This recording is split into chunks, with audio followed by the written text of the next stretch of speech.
বিয়ে বাড়িতে বাড়ির বৌমারা যা যা করে, কাজ করতে করতে পাগল হয়ে যাওয়া বৌমা। বৌমা, হ্যাঁ মা বলুন। তোমার ছোট ননদের জামাটা বড্ড বড়, সুতো দিয়ে সেলাই করে দাও। ঠিক আছে মা, আপনি সুজা সুতোটা বের করে রাখুন, আমি গিয়ে এক্ষুনি সেলাই করে দিচ্ছি। বৌমা কোথায় গেলে বৌমা? হ্যাঁ বাবা বলুন।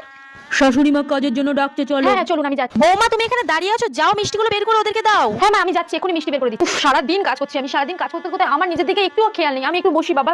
এই কি বৌমা, তুমি বসে আছো? কত আত্মীয় এসেছে, চলো আমার সঙ্গে। হ্যাঁ মা চলুন যাচ্ছি। ধুর ভালো লাগে না। ধুর সারাদিন ব্যাগ বইতে বইতে চা বইতে বইতে আমার জীবনটাই পুরো শেষ হয়ে গেল। আমি তো এবারে বউ নাকি রে বাবা? ও ভালো লাগে না। কোথায় গেলে? আমার জামাটা দিয়ে যাবে তো?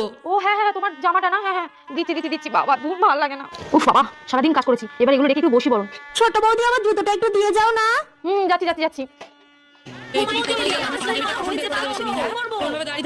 আরে আসছি দাঁড়াও। ধুর সারাদিন খাটলাম গরুর মতো আর ঘোড়ার মতো দৌড়ালাম, একটুও বিরাম হলো না। একটু বসি বাবা। বৌদি বিয়ে হয়ে গেছে। ও বিয়ে হয়ে গেছে? ইস বিয়ে হয়ে গেল, আমি একটুও বিয়ে যেতে পারলাম না। বিয়ে দেখা আমার কপালে নেই।